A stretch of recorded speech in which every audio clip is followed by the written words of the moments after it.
Il-proposta ta' Gvern Laburista ġdid dik li l-familji, il-ħaddiema u negozji se jkollhom tnaqqis fit-taxxa tagħhom intlaqet tajjeb mill-imsieħba soċjali.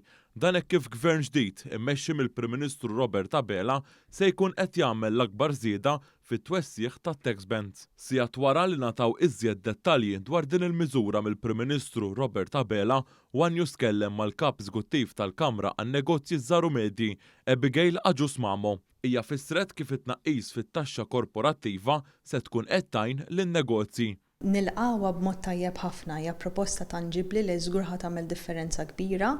Oriġinarjament fil-budget li għadda konna proponejna xi ħaġa simili ħafna lill Prim Ministru biex il-tax bands jiġu mwessa ħalli dawk li għaw taħt 25% tiġi mwessa sa 100,000.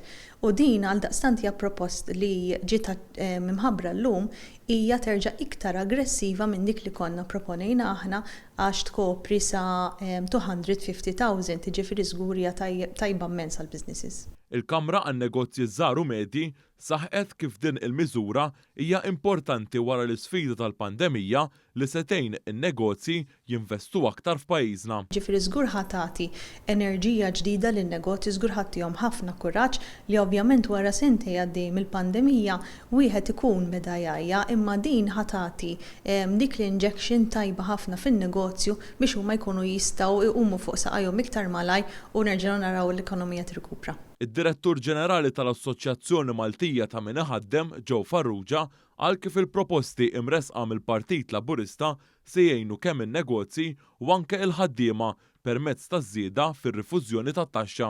Fihom infushom mingħajr dubju dawn huma miżuri tajbin għaliex kulħadd jieħu gost iħallas inqas taxxa. Allura huma miżuri li huma attraenti għal min ħajtlaqad bihom f'dan il-każ in-negozji li qed jgħid li il-taxxa tinżemm minn 35% għal 25% u wkoll riviżjoni fit-tax bands għal ħafna li ħajaffettwaw ħafna ħaddiema.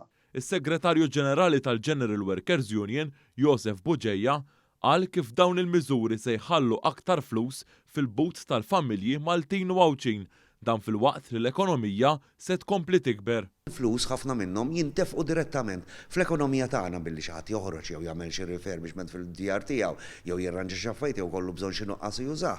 Imma hawnhekk qegħdin nitkellem li parents ħajkollhom 2,000 euro fil-but iżjed milli kellhom is-sena li għaddiet fuq perjodu ta' 5 snin għal kull sena. Il-futur huwa li inti jiżdidulek il-flus fil-but biex ikollok iktar xtonfoq.